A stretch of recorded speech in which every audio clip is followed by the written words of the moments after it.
The Handkerchief by Great 78.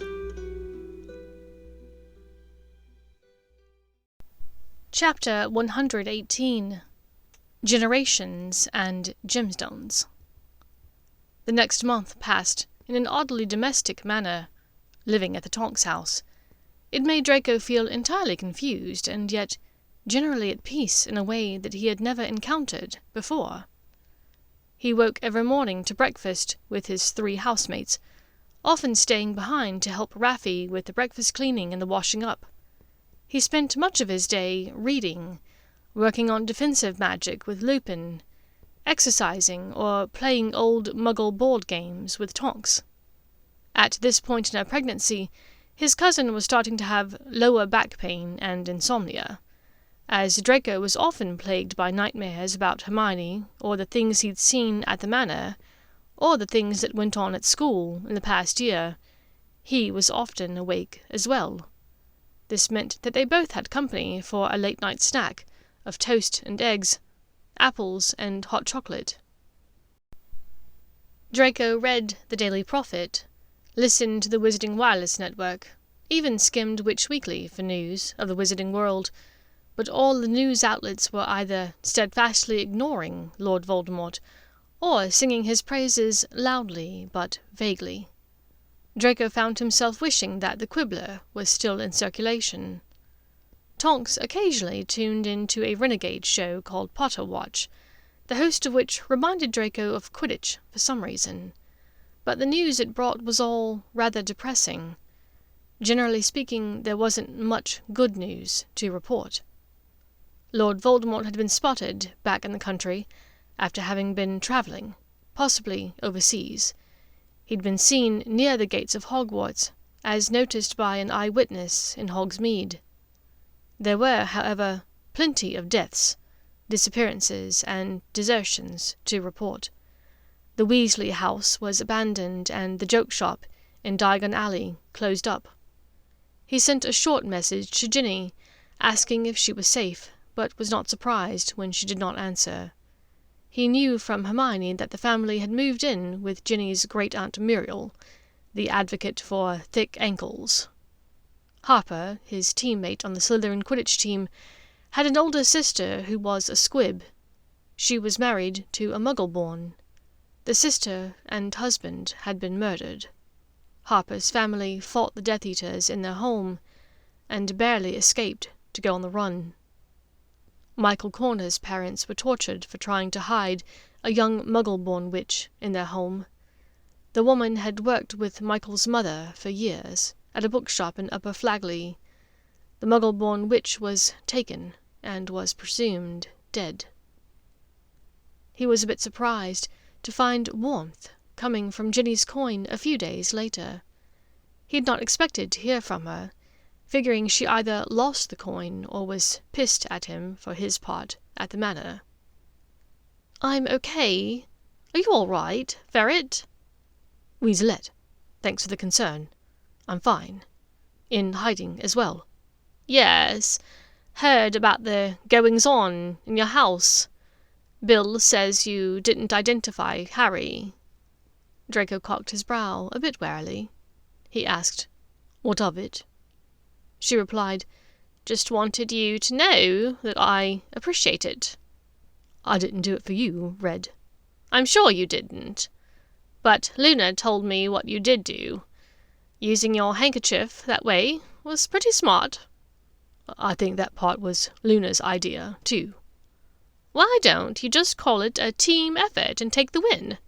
Merlin, we have beaten you in Quidditch every year.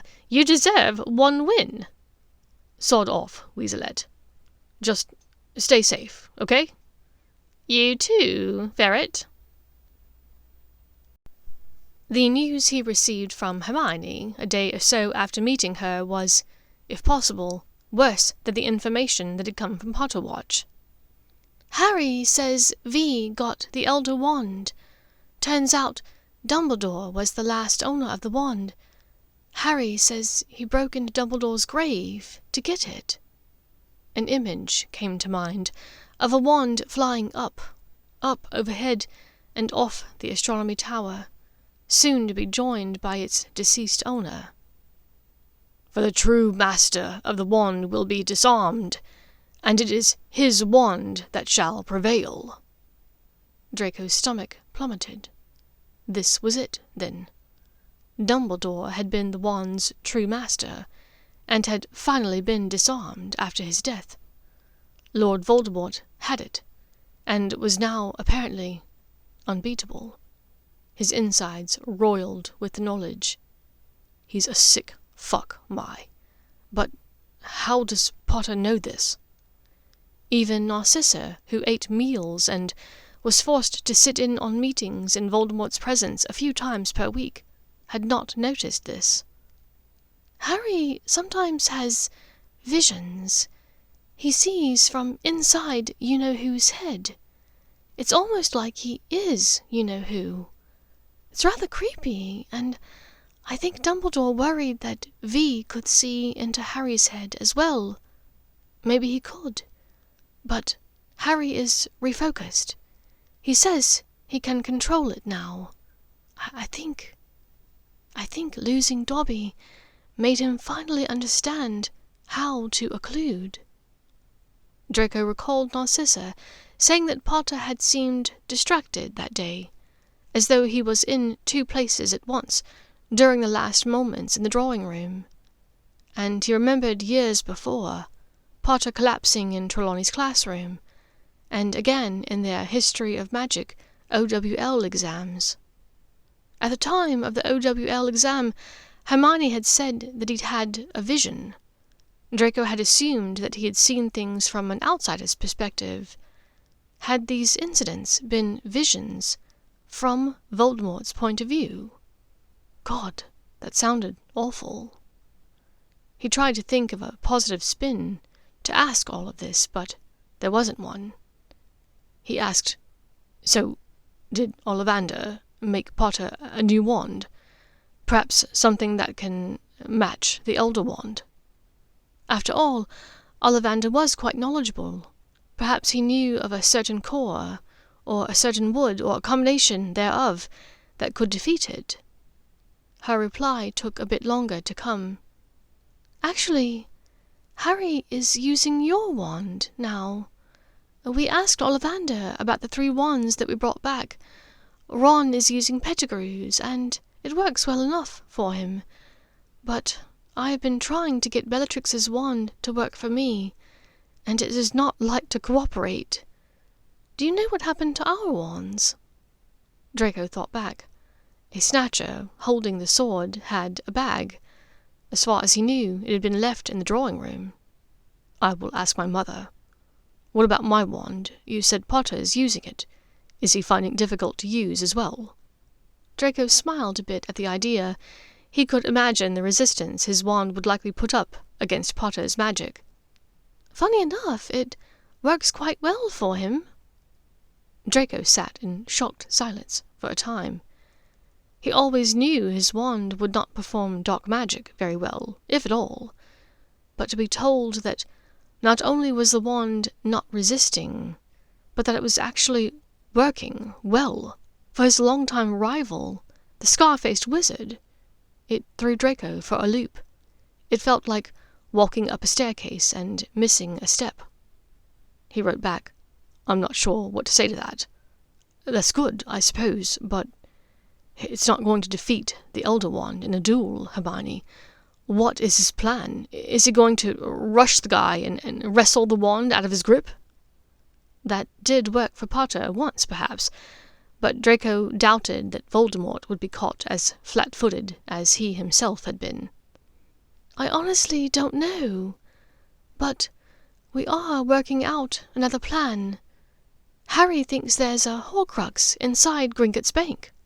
"What? Why?" "Remember how crazy Bellatrix was acting when she thought we stole the sword from her vault? She kept asking, 'What else did you take?' Harry thinks that there's something else in there. If you-know-who gave your father a Horcrux for safekeeping, it makes sense that he would have given one to Bellatrix. She is his most loyal follower, after all." Draco had to admit that was some impressive reasoning. He himself had been so distracted, so panicked at the idea of Hermione not making it out of his drawing room alive, that his memories of the entire incident felt like the hyper-realistic images from a fever dream. But there were still so many obstacles in their way. Not just obstacles. They were being hunted from all sides of the wizarding world, and everyone was on high alert. Plus, Gringotts was well known as being one of the most secure facilities there was. How did they expect to walk in the front door and walk out with the Horcrux? "What if I went and got it for you?" He asked her this before he could even think it through. "Could you do that?" "I could try." "But what if there are enchantments in place? What if they're able to prevent you from disapparating? If something goes wrong?" He had never told her about how the dark mark broke through those sorts of enchantments. He had to assume they would still work for him. But he asked, "I could ask you the same question, Mai. At least let me go and try." 2 days later, after having practiced his disillusionment charm to the point of perfection with Remus and Tonks, Draco left one morning after breakfast. He did not let anyone else in the house know, other than to tell Andromeda that he would be back soon. He left a note, just in case. If he was killed whilst he was gone, he did not want them to think that he had abandoned them. He landed in a dark, dingy alley just off Nocturne Alley. He disillusioned himself quickly and stepped out into the street, deftly avoiding the tottering pile of poisoned candles on display outside of the coffin house. Invisible, he skirted carefully around the 2 wizards who did security in front of Gringotts. They were new. It had been some time since he'd been to Gringotts, but he knew that in years past the goblins would have forcibly ejected any wizard that tried to assert their dominance by acting as security here. Once inside, Draco walked quietly to the right bank of tall desks, ducking behind the end of it to remove his enchantments. "Excuse me, I was hoping to access my vault. I'm on a mission from he who shall not be named, and I need gold." The goblin stared at him with cold, beady eyes. "Name?" This was also new. In earlier years, the Malfoys were welcomed, solemnly and respectfully, into the head goblin's office. They were always offered tea or coffee, whilst the personal banking goblin assigned to their vaults was fetched. This was followed by a leisurely and private ride down to the vaults, where the goblin would stand outside and give them privacy to conduct their business. This goblin was staring him down as though he were scum. Time to turn on the old Malfoy charm, he thought wryly. "Pardon me," Draco said acerbically. "Do you not know who I am? I realize that Gringotts only puts the stupidest cretins at the front desk, but I assumed that you, at least, had something between those 2 ugly ears of yours, besides fluff and rat droppings." "Begging your pardon, Mr. Malfoy." The goblin bowed his head, without dropping his gaze. "May I check your ring, sir?" "Certainly," he said imperiously, twisting the black family ring on his finger, so that the stone rested against his palm. He pressed it upon the golden scales in front of him. In spite of nothing being on the other side of the scale, it stayed perfectly balanced, indicating that no dark charms or concealments had been placed upon the ring. The goblin gestured to Draco to remove his hand from the scales, and his attitude was suddenly far more receptive and apologetic. "Please, accept my apologies for any harshness on my part. We have been told to watch for imposters. I'm only doing what I was instructed to do." "Well, you're doing a shit job of it. Imagine, someone pretending to be me. That's ridiculous. Find me Bogrod, and get me down to my vault, number 711, now, or I swear to Salazar I will hex your fingers off." It was a threat that he'd heard his father utter when he was 7. It turned out that it was equally effective today as it had been 10 years before. The goblin bustled away and returned a few seconds later with Bograd. The ride to the vault was agonizingly slow at first. "Can't this thing go any faster?" Draco moaned. He wanted to be done with this whole thing before the wrong someone was alerted to his presence in Diagon Alley. The old goblin said nothing, only turning to look at him with a sneer before pulling a long lever at the front of the cart. They went from a staid, languid pace to meteoric in a matter of seconds. The dips, hairpin turns, and steep drops reminded him of the amusement park with Hermione. He could not help letting out a little whoop of laughter at the barrel roll that caught him unawares. They stopped in front of the Black family vault, and Draco stepped out somewhat shakily, but smiling. "That was fucking awesome," he said, more to himself. The goblin solemnly nodded his agreement, and placed his hand upon the vault door. Draco entered and pretended to consider what he needed. He really did not need anything, he thought, but felt that to leave empty-handed would seem stranger than almost anything else he'd done so far during this visit. So he looked around, willing himself to take his time, just in case he noticed anything that could potentially be another Horcrux here. He vaguely knew what Helga Hufflepuff's cup looked like from reading Hogwarts history, and he knew that whatever Ravenclaw had left, her wand, her crown, or her journal, it could be a Horcrux and could have been given to Bellatrix or another crazy black relative, Walburga's good son, perhaps. But after a time he had to admit that there was nothing. He did pay particular attention to how the vault was laid out, assuming that the Lestrange vault would look much the same. There was a large table in the center that appeared to hold mostly heirloom family jewelry. Galleons and loose gemstones were in trunks stacked along the walls, and a series of shelves in the back held all manner of valuable objects, some that looked quite dark. No surprise, considering who the vault had belonged to over the years. Draco withdrew a magically extended rucksack and swept a huge quantity of galleons into it. Then he turned to the table covered with jewels in the center, checking it one more time for the diadem of Ravenclaw. It was not there. He did, however, see a lovely yellow gemstone necklace that drew his attention. There was a small tag attached. He turned the tag over in his hand. Yellow diamond and platinum, for Andromeda, upon her betrothal. This belonged to my great-great-grandmother, for whom she was named. Cygnus. Draco considered a moment, then performed a few spells to detect dark magic. As far as he could tell, nothing was there. The necklace had simply been deposited here when his aunt had eloped.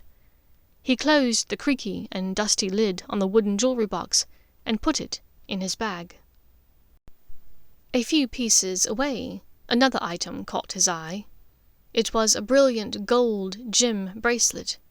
He looked at the tag out of curiosity. It had only 8 words. Topaz and gold. This belonged to Vinda. Odelia. The name Vinda stirred a memory in Draco's mind, a discussion that he'd had with his mother. Vinda, who fell pregnant with a Muggleborn's baby, and then joined Grindelwald. The baby Linden, who sired Pandora. And Luna, who had seen her mother Pandora die, tragically. This belonged to Luna. He checked it for dark enchantments, thankfully finding none, and added its long, slender box to the bag with Andromeda's necklace. He really should go, but there was something else, something in the center of the table that drew his attention. Perhaps it was the simplicity of the piece, perhaps it was the color, but something called to him so clearly that he checked it twice for enchantments before touching it, fearing the pull that the jewelry had on him. It was a ring, the center stone of which was rectangular. The stone sparkled from the way it was cut, and the inner facets looked like a star or like a delicate flower. to each side of the center stone was a tiny round pearl, and next to them a tiny pear-shaped sapphire. Draco was reminded of the hairpin that he'd gotten for Hermione for Christmas their 5th year. The pearls and sapphires, their birthstones, forming a pattern that looked like flowers or stars. But it was the center stone that drew his attention the most. It was a lovely blue-violet, a deep periwinkle that sparkled and caught every tiny scrap of light that was in the vault. Draco turned over the tag to read. Tanzanite, pearl, sapphire, and rhodium. For the future betrothal of my nephew, Alphard Draco Black. Loria Black Potter. Draco stilled. So many thoughts were suddenly competing for the front of his mind, it was a bit overwhelming. He had no idea that he shared Alphard's middle name. It seemed as though that was something that Pym might have thought to mention, he thought ruefully, seeing as Pym was the private elf to both of them. And this aunt. She had married a Potter.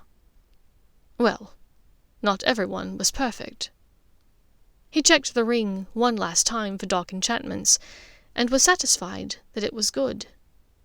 He closed the lid and placed it in his pouch, looking up to find the goblin watching him carefully, curiously. "Might need these," he said gruffly. In truth, he was uncertain if he would ever be able to come back here.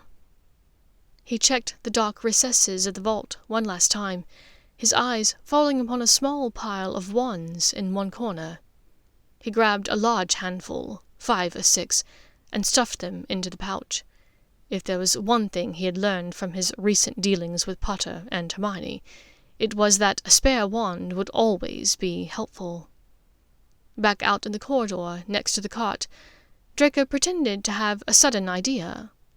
"My aunt, Bellatrix Lestrange. She asked that I check her vault for something important.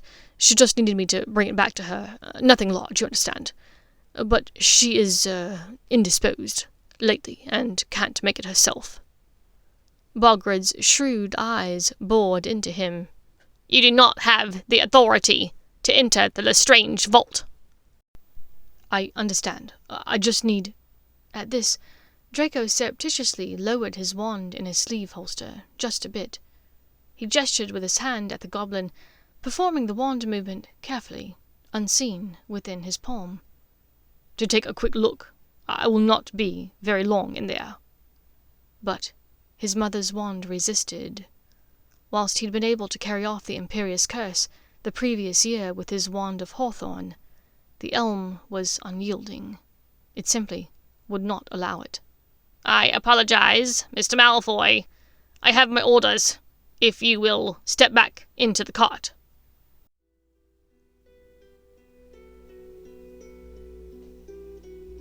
Thank you for listening to this chapter of The Handkerchief by Great 78.